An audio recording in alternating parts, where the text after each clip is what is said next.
आप तमामी हाज़रीन नाज़रीन व सामईन का खैर मकदम है आपके अपने ही YouTube channel A to Z info पर। दोस्तों, आज हम डिस्कस करेंगे सीटेट की कुछ इंपॉर्टेंट फैक्टर्स जो आपके सीटेट के हवाले से, उर्दू लैंग्वेज जो आपका है उसके हवाले से बहुत मदद करेंगे। तो ये हमारा जो सेट है ये 9th सेट है, तो इसे आप देखें। और इसके अलावा अभी तक जो 8 सेट्स बनाए जा चुके हैं उसे भी आप देखें और वहाँ से आप कॉन्सेप्ट्स क्लियर करने की कोशिश करें। डिटेल में उन्हें बताया गया है। उसके अलावा प्रीवियस पेपर आप देखेंगे तो बहुत सारे प्रीवियस पेपर भी ऑलरेडी सॉल्व किए जा चुके हैं। सीटेट जुलाई 2020 करके एक मेरा प्ले लिस्ट है, वहाँ पर जाके और भी मालूमात देख सकते हैं। और डिटेल प्रिपरेशन के लिए जिसमें हम अब जो लोग ज्वाइन होंगे उन्हें हम प्रीवियस ईयर पेपर भी सॉल्व करके देंगे, कुछ मॉडल पेपर भी मिलेगा और पूरा ये सब्जेक्टिव का लेक्चर भी उनको PDF फॉर्म में मिल जाएगा। जो लोग ग्रुप में हैं उन्हें प्रोवाइड करा दिया जाएगा। अगर आप ग्रुप ज्वाइन करना चाहते हैं तो आप दिए गए नंबर पे कांटेक्ट करके पता कर सकते हैं। लास्ट में आपको नंबर मिल जाएगा या फिर आपको डिस्प्ले पे भी नंबर दिख जाएगा स्टार्टिंग में फर्स्ट पेज पे। चलिए यहाँ से हम स्टार्ट करते हैं। तो पहली बार चैनल पे आए तो चैनल को जरूर सब्सक्राइब करें, वीडियो को लाइक करें, दोस्तों को शेयर कर दें। चैनल से अपडेट है ताकि सीटेट के हवाले से जो भी नोटिफिकेशन हो या वीडियोज़ जो यूट्यूब पर डाले जाए उसका नोटिफिकेशन आपको मिलता रहे और आप आसानी से फ़ायदा उठा सकें और अपनी तैयारी अच्छी कर सकें। यहाँ से देखते हैं, इससे पहले अभी हम देखे थे तरीक़ा तदरीस, ठीक है। अभी हम पेडागोजी का डिस्कस कर रहे हैं और इससे पहले अभी जो हम इसका फर्स्ट पार्ट किए थे तो उसमें हम करीब 6-7 टाइप्स के जो तरीके होते हैं, मेथड होते हैं, मतलब शिक्षा विधि होते हैं, उसे हम समझ चुके हैं। जैसे इस्तिक़राई तरीका क्या है, इस्तिख़राजी क्या है, या इस्तिलाही तरीका क्या है, लिसानी तरीका क्या है, निसाबी तरीका क्या है, तमसीली और तहलीली तरीके, इन सब तरीक़ों को हम डिस्कस कर चुके हैं। अगर नहीं देखें तो इन्हें आप देखें, यहाँ से भी कॉन्सेप्ट्स क्लियर हो जाएंगे। इस्तिक़राई इस्तिख़राजी को तो ज़रूर समझ के जाएँ, यहाँ से क्वेश्चन बनता ही है। और उसके अलावा और भी जो टाइप्स हैं वहाँ से क्वेश्चन तो नहीं बनते, बट वो ये पूछे जाते हैं कि इसके फ़वाइद क्या हैं या ये जो तरीका है इसका इस्तेमाल कहाँ होता है। इसी तरीके से कुछ क्वेश्चन कह सकते हैं कि ये डायरेक्ट, ये तो बात बहुत ज़्यादा इंपॉर्टेंट नहीं है कि मोहम्मद कासिम सिद्दीकी ने अपनी किताब में क्या दिया, बट डायरेक्टली पूछा जाता है कि रिवायती तरीके तदरीस में क्या होता है, ठीक है। तो पहला जो तरीका है, और कुछ हम 7 टाइप्स को देखेंगे यहाँ पे। इन तरीक़ों के अलावा भी मोहम्मद कासिम सिद्दीकी ने अपनी किताब में तदरीस के 7 तरीके बताए हैं। तो यहाँ पे 7 तरीके और देख लेते हैं कि ये क्या होता है। रिवायती तरीके तदरीस में क्या होता है? यह तरीका फ़रशुदा निज़ाम तालीम का तर्जुमान है। इसमें हाफिज़े की तरबियत होती है। इस दौर में यह तरीका फौत हो गया। जहाँ पे हाफिज़े की बात हो, यानी रट्टाफिकेशन, हाफिज़ा मतलब क्या होता है? मेमोरी। रट्टाफिकेशन पे का रोट पॉइंट पे काम करते हैं, ठीक है। रट्टाफिकेशन पे जहाँ पे काम आ गया वो आपको निकाल देना है, तो रट्टाफिकेशन से आपको बिल्कुल बाहर निकलना है। तो ये कदीम तरीक़ा तदरीस है, या फिर कह सकते हैं कि रिवायती तरीक़े तदरीस में क्या होता है। तो इसमें रिवायती तरीक़े तदरीस में इसमें हाफिज़े की तरबियत होती है। हाफिज़े का मतलब कह सकते हैं कि रट्टाफिकेशन। तो ये फौत हो चुका है, फौत मीन्स ख़त्म हो चुका है, इसका ये तरीका अब राइज नहीं है। कदीम ज़माने में तरीका चलता था। अगला जो है सुक़राती तरीक़े तदरीस, इसमें कुछ क्वेश्चन यहाँ से बनता है। इसमें बच्चे की गौर फ़िक्र की नशोनुमा होती है, जो मेंटल डेवलपमेंट या मानसिक विकास कह सकते हैं। इसमें बच्चे का जो डेवलप किया जाता है, नशोनुमा किया जाता है, वो अपनी अक्ल व शऊर से माशरे में अपना मकाम हासिल करता है। यानी उसके दिमाग को हम इस लायक बना देते हैं कि वो खुद ब खुद अपना एक, कह सकते हैं ना कि बच्चों को ऐसा बनाओ कि वो अपने पैर पर खड़ा हो सके। तो इस तरीके में ये होता है कि हम बच्चों को इस लायक बना देते हैं कि बच्चा खुद ब खुद अपने पैर पर खड़ा हो जाता है और माशरे में, कम्युनिटी में, सोसाइटी में अपना कहीं ना कहीं वो समाज में अपना एक मकाम हासिल कर लेता है। तो ये तरीका कब ये आपका बच्चा अपना मकाम हासिल करता है, ये सुक़राती जो तरीका है इसमें ऐसा होता है। ये तरीका यूनान में राइज हुआ। डायरेक्ट यहाँ से क्वेश्चन बनता है कि सुक़राती तरीका तदरीस कहाँ पे राइज हुआ। तो ये आप बिल्कुल आप नोट कर लें। मैं बार बार कहता हूँ कि अगर वीडियो आप देख रहे हैं तो नोट्स भी अपने बनाते चलें, ताकि रिवीजन करने में ऑन टाइम, जब एग्ज़ाम हो उससे 1 दिन पहले 2 दिन पहले पूरा नोट आप रिवीजन करके जाएंगे तो बहुत आसानी होती है। अदरवाइज पूरे वीडियो को देखना उस टाइम पर काफ़ी डिफिकल्ट होता है। या जो लोग ग्रुप में हैं उन्हें PDF मिल जाएगा तो ऑटोमेटिक वो रिवीजन कर सकेंगे, ठीक है। तो ये तरीका जो राइज हुआ था यूनानी तरीके से कह सकते हैं। डायरेक्ट सवाल बनता है कि यूनानी तरीका तदरीस कौन सा है, तो सुक़राती तरीका तदरीस को हम यूनानी तरीका तदरीस के नाम से भी जानते हैं, इसलिए इसे सुक़राती तरीका कहा जाता है। इस तरीके में सवालों के ज़रिए तदरीस का अमल होता है, यानी सवाल व जवाब के ज़रिए तदरीस का अमल होता है। हम सवाल पूछते हैं, बच्चे जवाब देते हैं। इसका मतलब कि बच्चे बात को समझ रहे हैं कि नहीं, या हमने जो रिकैपिचुलेशन होते हैं, इआदा के सवालात कहते हैं उसको, लास्ट में जो आपके सवाल होते हैं रिकैपिचुलेशन बोलते हैं इसको, और इसी को उर्दू में बोलते हैं इआदा के सवालात।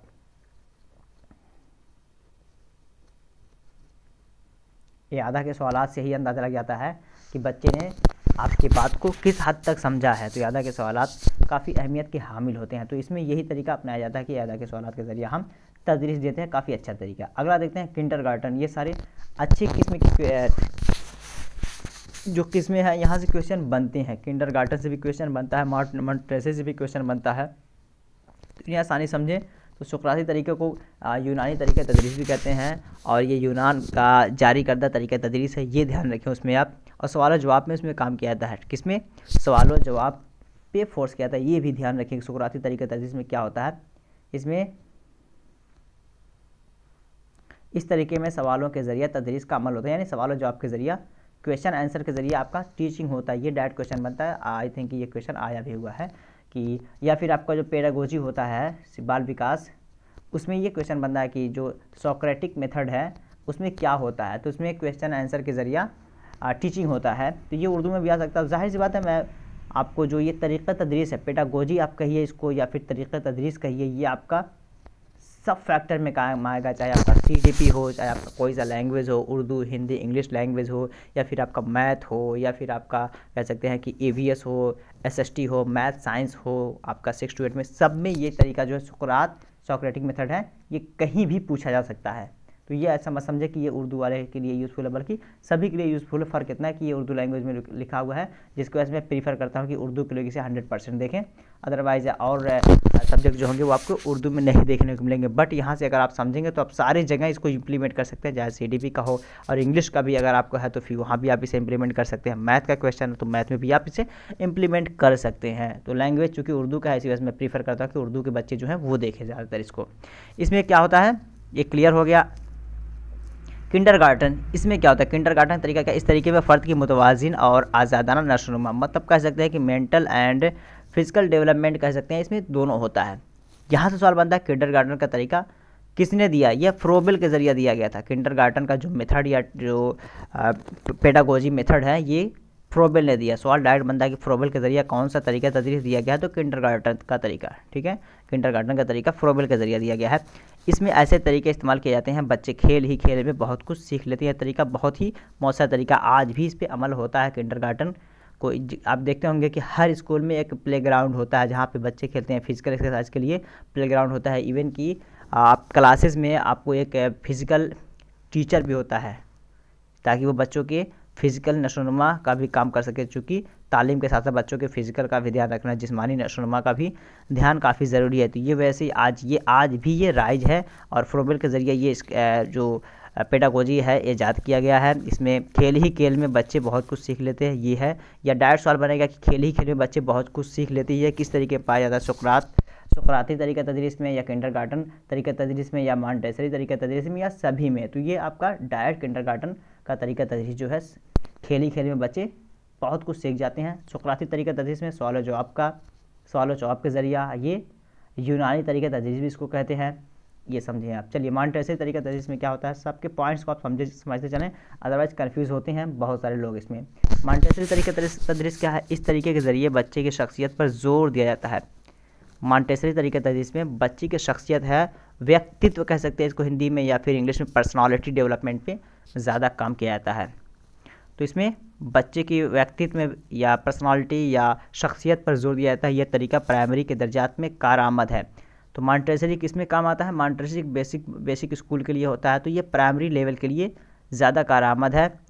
इससे बच्चे की हवास, एहसासात और जज्बात फ़रोग़ पाते हैं और बच्चे को दिलचस्पी होती है। तो ये आप समझें, बच्चे के ज़ाहिर से जब पर्सनालिटी को, व्यक्तित्व को आप विकसित करेंगे, उसके पर्सनालिटी को डेवलप करेंगे या शख्सियत पर जोर देंगे, तो उसके अंदर एहसास यानी थिंकिंग पैदा होगा, और सेंसिटिविटी आएगा, इमोशनलिटी आएगा, डेवलपमेंट की चीज़ें होंगी।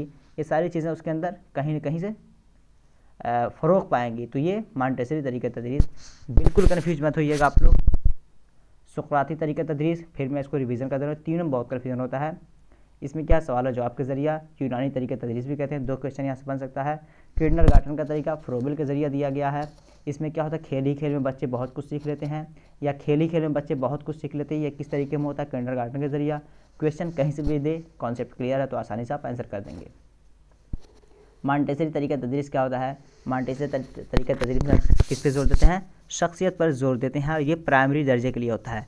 मॉन्टेसरी तरीका तदरीस किस दर्जे की तालीम के लिए मुफीद है, आपको दे देगा कि बुनियादी तालीम के लिए, प्राइमरी तालीम के लिए, आला तालीम के लिए, या फिर कह सकते हैं कि तहतानवी तालीम के लिए। तो बिल्कुल वहाँ पे प्राइमरी का ऑप्शन होगा, तो प्राइमरी आपका राइट आंसर हो जाएगा। डाल्टन प्लान क्या है, डाल्टन प्लान में क्या होता है, यह तरीका तलबा में इल्मी कामों की सलाहियत पैदा करने के लिए सबसे अहम मौसर साबित होता है। डाल्टर प्लान, यह तरीका तलबा में इल्मी कामों नॉलेजेबल वर्क के लिए इल्मी ज्ञानी कार्यों के लिए सलाहियत पैदा करने के लिए सबसे अहम मौसर साबित होता है। इससे बच्चे माशरती शऊर पैदा होता है, यानी बच्चे के अंदर एक सोशोलॉजिकल एस्पेक्ट पैदा होता है, माशरती शऊर उनके अंदर सेंस डेवलप होता है कि माशरे में हमें कैसे रहना है, माशरे को कैसे सुधारना है, माशरे के लोगों से बातचीत कैसे करनी है, माशरे में अगर लोग जाहिल हैं अनपढ़ हैं तो उन्हें हमें कैसे इंटरेक्ट होकर के बात करके उन्हें सही जहत में ले जाना है, सही डायरेक्शन में, सही दिशा उनको मार्गदर्शन करना है। तो ये चीज़ें होती है। इसमें हमदर्दी, ताउन, ज़िम्मेदारी, मेहनत की आदत होती है। इस तरीके से तलबा के किरदार की तामीर होती है। ज़ाहिर सी बात है कि अगर आप सोसाइटी को संभालने जाएंगे, सोसाइटी को आप अगर लीड कर रहे हैं तो ये इसमें हमदर्दी होनी चाहिए, ताउन होना चाहिए, सहायता कर सकते हैं, कोऑपरेशन, जिम्मेदारी, रिस्पॉन्सिबिलिटी होनी चाहिए, आपकी मेहनत होनी चाहिए, स्ट्रगल होनी चाहिए, आदत, हैबिट होनी चाहिए। ये सारी चीज़ें कंटिन्यूस होंगी तभी जाकर आपकी सोसाइटी को सुधार सकते हैं। तो डाल्टन प्लान में क्या होता है कि बच्चे की इल्मी सलाहियत को फ़रोग़ देने के लिए और इससे माशरती शऊर पैदा होता है जिसमें मेहनत, मशक्क़त, ज़िम्मेदारी, रिस्पॉन्सिबिलिटी, ये सारी चीज़ें एक बच्चे के अंदर होनी चाहिए। इस तरीके से तलबा के किरदार की तामीर होती है। तो उसकी जो अपनी पर्सनालिटी है, उसका जो कैरेक्टर है वो कहीं ना कहीं कंस्ट्रक्ट करता है, अपने कैरेक्टर को खुद से वो कंस्ट्रक्ट करता है, बनाता है, तामीर करता है। चलिए, मंसूबाती तरीक़ा तदरीस। इस तरीके तदरीस में अमल और तजुर्बात को ज़रिया बनाता है। मंसूबाती तरीक़ा तदरीस वर्ड पे गौर करें। मंसूबा क्या होता है? प्लान करना किसी चीज़ के बारे में। अब प्लान जो होता है वो बिल्कुल ऑलरेडी होता है। तो मंसूबाती तरीक़ा तदरीस यानी कुछ पढ़ाने से पहले उसके बारे में ऑलरेडी आपको प्लान होना चाहिए। इस तरीक़ा तदरीस में अमल और तजुर्बात को ज़रिया बनाया जाता है, यानी जो आपके पास अमल है या जो एक्सपीरियंस है उसी बेस पे आप काम करेंगे और बच्चों की जहनी, जज्बाती, माशरती नशोनुमा की तरफ कदम बढ़ाया जाता है। तो जो आपके पास इल्म है उसी बेस पे आप बच्चों को पढ़ाएंगे, उनको आगे बढ़ाएंगे। बदलते हुए हालात को समझना और सिखाया जाता है, यानी कंटेम्प्रेरी पीरियड जो होता है असर हाजी वर्तमान समय में जो परिवर्तन होती है उसको आप कैसे हैंडल करेंगे, ये आपका मंसूबाती तरीक़ा तदरीस में होता है। तो एक तरह कह सकते हैं ये एक तरह का रिसर्च का टॉपिक जो होता है उसमें यही होता है कि असर हाजिरी में कंटेम्प्रेरी पीरियड में जो चेंजिंग हो रही है उसके चैलेंजेस को आप कैसे फेस करेंगे, यानी उसके जो मसाइल को आप कैसे उसका सामना करेंगे और उसको हल करेंगे। तो ये मंसूबाती तरीक़ा तदरीस होता है। ये बहुत ज़्यादा लो लेवल क्लास पे इसको इम्प्लीमेंट नहीं करते हैं, हाई क्लास लेवल पे इस पे इम्प्लीमेंट करते हैं। तहकीकी तरीक़ा तदरीस के अंदर ये आता है। दूसरा आपका है मसाइली तरीक़ा तदरीस। जाहिर सी बात है मसाइली तरीक़ा तदरीस है तो कोई ना कोई मसला होगा और उस मसले को हल करने के तरीके से आप पढ़ाएंगे। इस तरीके के ज़रिए तलबा के अंदर समाजी मसाइल को हल करने और उनके मुताबिक गौर व फिक्र करने की सलाहियत पैदा होती है। मान लीजिए माशरे में लोग तालीम की अहमियत नहीं दे रहे हैं, ठीक है। लोग बच्चे को 10 से 12 साल का बच्चा हुआ, तालीम को छोड़ाकर उसको काम करवाने लगे, काम के लिए भेज दिए। तो ये एक तरह का बहुत बड़ा मसला है। तो ऐसे लोगों के सोच को बदलने के लिए आप क्या करेंगे? मसाइली तरीक़े तदरीस इसको कहते हैं कि ऐसे मसले को आप कैसे हैंडल करेंगे, किस तरह बच्चे को आप कैसे प्रिपेयर करें, तैयार करें कि वो जब समाज में जाए तो ऐसे मसले को दूर कर सके, लोगों को समझा सके कि बच्चे के पढ़ने की उम्र है, ये मुस्तकबिल है, ये पढ़ लिख लेंगे तो आपकी ज़िंदगी अच्छी हो जाएगी। तो ये सारे चीज़ें बताई जाती है किसमें? मसाइली तरीक़ा तदरीस में। इस तरीके के ज़रिए तलबा के अंदर समाजी मसाइल को हल करनी, यानी समाज में जो मसला है उसे आप हल कैसे करेंगे, उनके मुताबिक गौर फिक्र करने की सलाहियत, यानी उनकी जो सोच चल रही है कि हम 12 साल के बच्चों को कमाने के लिए भेज देंगे तो हमारा जो है सहारा कहीं ना कहीं बन जाएगा। उसी को थोड़ा सा और वो लोग पेशेंस करके बच्चों को कुछ हद तक तालीम दे दें और 18, 20, 22 साल का अगर हो जा रहा है और कुछ लायक वो बच्चा बन जाएगा तो उसका जो सहारा है कहीं ना कहीं ज़्यादा अच्छा हो जाएगा। तो इन सभी मसाइल को समझने के लिए और उसके हल के लिए जो तरीका आपका होता है वो मसाइली तरीक़े तदरीस कहलाता है। अगला आपका जो है इनफरादी तरीक़ा तदरीस। इनफरादी तरीक़ा तदरीस, देखिए तरीक़े तदरीस बहुत सारे हैं, आपको कीवर्ड पे गौर करना है। कीवर्ड क्या होता है? इनफरादी तरीक़ा तदरीस आपको सब में मिलेगा। इनफरादी तरीक़ा तदरीस हो गया, तो इसमें क्या होता है? इनफरादी क्या होता है? व्यक्तिगत, इंडिविजुअल, तने तनहा। तो तने तनहा को तालीम देना एक फ़र्द की शख्सियत के नशोनुमा के लिए हो, यानी बोलते नहीं कि अगर कोई बच्चा साइकोलॉजिकल प्रॉब्लम में हो और उसे हम साइकोलॉजिकल एस्पेक्ट के ज़रिए यानी कह सकते हैं कि नफ्सियात के ज़रिए उस मसले का हम हल कर सकते हैं, तो उसे हम तने तनहा बच्चे के नफ्सियात को हम समझेंगे, उसके मुताबिक उसके मसले का हल करेंगे, उसकी परेशानियों को दूर करेंगे। यह तदरीस फ़र्द की अहमियत के फ़लसफ़े पर मबनी है। इसमें ऐसा तरीका अख्तियार किया जाता है जो बच्चे की इनफरादियत को फ़रोग़ दे, और यह तरीका बेहद कदीम है। इसमें क्या होता था, कदीम का मतलब कह सकते हैं कि ये ज़्यादा इम्प्लीमेंट नहीं होता है। टीचर क्या करते थे कि एक बच्चे को लेते थे और उसी को सिर्फ पढ़ाते थे, उसी को समझाते थे, उसी को कहीं ना कहीं बायसनेस, इसमें तासुब परस्ती बायसनेस कहीं ना कहीं इसमें पाया जाता था, जिसकी वजह से ये तरीका कदीम है। इसमें बहुत ज़्यादा इसमें फोर्स नहीं किया जाता है। तो इनफरादी तरीक़ा तदरीस को छोड़ के कह सकते हैं कि शमूलियाती तरीक़ा तदरीस जो है ये ज़्यादा यूज़फुल होता है कि सभी बच्चों का फ़ायदा हो सके उस क्लास में। और एक तरीका है तफवीज़ होता है, यानी होमवर्क जो होता है, होमवर्क HW का मतलब होमवर्क। तफवीज़ जो है ये भी आपका एक तरह का तरीक़ा तदरीस है, तफवीज़ी तरीक़ा तदरीस कह सकते हैं इसको हम। इसमें क्या होता है कि बच्चों को आप होमवर्क देते, वो होमवर्क आप कैसे दे रहे हैं, किस टाइप के दे रहे हैं। ऐसा नहीं कि आप आए मुँह उठा करके और पढ़ा दे रहे हैं और चले जा रहे हैं कुछ बोल कर कि ये कर लो वो कर लो, ऐसा नहीं। बल्कि आपको रिलेटेड टू द टॉपिक, यानी आपको जो सबक आपने पढ़ाया, मान लीजिए मुआशरे के हवाले से आपने पढ़ाया सबक, मुआशरा कर लीजिए, समाज के लिए, सोसाइटी से संबंधित आपने कोई सबक पढ़ाया, तो आपको होमवर्क भी उसी से संबंधित देना है। किताब से अगर आप नहीं दे रहे हैं तो कोई बात नहीं, और अच्छी बात है किताब से होमवर्क ना दें। आप ऐसा होमवर्क दें जो बच्चों के डेली रूटीन लाइफ से जुड़ा हुआ हो। मान लीजिए बच्चों को होमवर्क दे दीजिए कि आप अपने पड़ोसी के बारे में लिख के लाओ। तुम अपने पड़ोसी को देखते हो कि सुबह से शाम तक वो क्या करता है, तो जाहिर सी बात है बच्चा देख के आएगा कि मेरा पड़ोसी जो है सुबह में उठता है, और अगर जानवर है तो जानवर को घास डालता है, उसके बाद नाश्ता करता है, खेत चला जाता है काम करने के लिए। बच्चे भी हैं तो वो भी पढ़ने नहीं जाते हैं, या पढ़ने जाते हैं तो पढ़ के आते हैं, खाना खाते हैं, या पढ़ने नहीं जाते तो बाप के साथ खेत चले जाते हैं। तो जो भी स्थिति होगी उसकी, जो भी हालत होगी उसको बयान करेगा, तो ये कहीं ना कहीं ज़्यादा फ़ायदेमंद होगा। तो अगर बच्चा स्कूल में जब आएगा और कहेगा कि हमारे पड़ोसी जो है काम करते हैं, बच्चे जो हैं वो भी काम के लिए चले जाते हैं, तो यहाँ पे टीचर की जिम्मेदारी है कि समझाएगा, देखो ये जो तुम्हारे सोसाइटी में हो रहा है, तुम्हारे माशरे में हो रहा है, ये गलत हो रहा है। बच्चों को तालीम मिलनी चाहिए। अगर बच्चा वो तालीम याफ्ता होगा तो उसकी लाइफ अच्छी हो जाएगी। तो कहीं ना कहीं बच्चे को सीख मिलेगा, कब वो बच्चा खुद करके उस चीज़ को लाया है होमवर्क के तौर पे। तो ऐसा होना चाहिए। अगर सोसाइटी आप पढ़ा रहे हैं, SST पढ़ा रहे हैं, तो समाज से जोड़ के करें तो ये फ़ायदा है। ऐसा नहीं आप SST पढ़ा के आ रहा है, बच्चों से कह दो जाओ कहीं से भी किसी अखबार से कुछ लिख के आ जाओ, तो ये तरीका बिल्कुल गलत है। आप टीचर बनने के लायक नहीं है, ठीक है। तो ये होमवर्क भी आपको अच्छे तरीके से देना चाहिए। अब वो होमवर्क आपका किस तरह का हो सकता है, इनफरादी सलाहियत को फ़रोग़ मिलता है। जाहिर सी बात है, मान लीजिए इसमें क्या होता है कि किसी बच्चे को लिखने में अच्छा लगता है, किसी को पढ़ने में, किसी को आर्ट में, तो उसके दिलचस्पी को मद्देनज़र रखते हुए भी उसको होमवर्क दिया जाए कि चलो तुम अपने चॉइस के मुताबिक सब लेकर आओ, और उससे फिर उस पर डिस्कस किया जाए। ये तफवीज़ जो है आपका, यानी ये मतलब कह सकते हैं डिफ़िकल्ट लेवल का भी हो सकता है और आसान लेवल का भी। आसान और दुश्वार दोनों तरह का हो सकता है, हालात के मुताबिक ये दिए जाते हैं। बस असल बात यह है कि बच्चे अपने हदफ तक पहुंच जाएं। हदफ का मतलब टारगेट, लक्ष्य जो है पढ़ाने का। SST हम मतलब पढ़ा रहे हैं, उसमें सोसाइटी अगर पढ़ा रहे हैं तो हमें सोसाइटी को हम किस लिए पढ़ाएं, ऐसा थोड़ी बार किताब में लिखा हुआ बस पढ़ा दें, बल्कि सोसाइटी, अच्छे सोसाइटी की भी हम मिसाल देंगे और बुरे सोसाइटी की भी मिसाल देंगे। उस सोसाइटी के बारे में भी मिसाल देंगे कि जहाँ के बच्चे सिर्फ तालीम याफ्ता होकर के उस सोसाइटी का नाम रोशन कर दिए, और उस सोसाइटी के बारे में हम उस सोसाइटी का भी नाम लेंगे जहाँ के बच्चे तालीम याफ्ता नहीं हैं और वो सोसाइटी काफ़ी पीछे है, ताकि दोनों में हम कंपेयर कर सकें कौन सोसाइटी अच्छा है और उन लोगों ने क्या ऐसा काम किया कि वो अच्छे हो गए। तो इन दोनों को कंपेयर करके हम बच्चों को बताएंगे, तालीम की अहमियत के बारे में बताएंगे। तो यही मेन हदफ है कि बच्चों को अवेयर कर दिया जाए सोसाइटी के बारे में कि तालीम की अहमियत कितनी है, कि तालीम ने एक इंसान को कहाँ से कहाँ पहुँचा दिया। और यहाँ पे वो इनफरादी इख्तलाफात की तशफ़ी करती है, तहरीरी होती है, ठीक है। तो वही तफसीलात जो मैं दिया हूँ।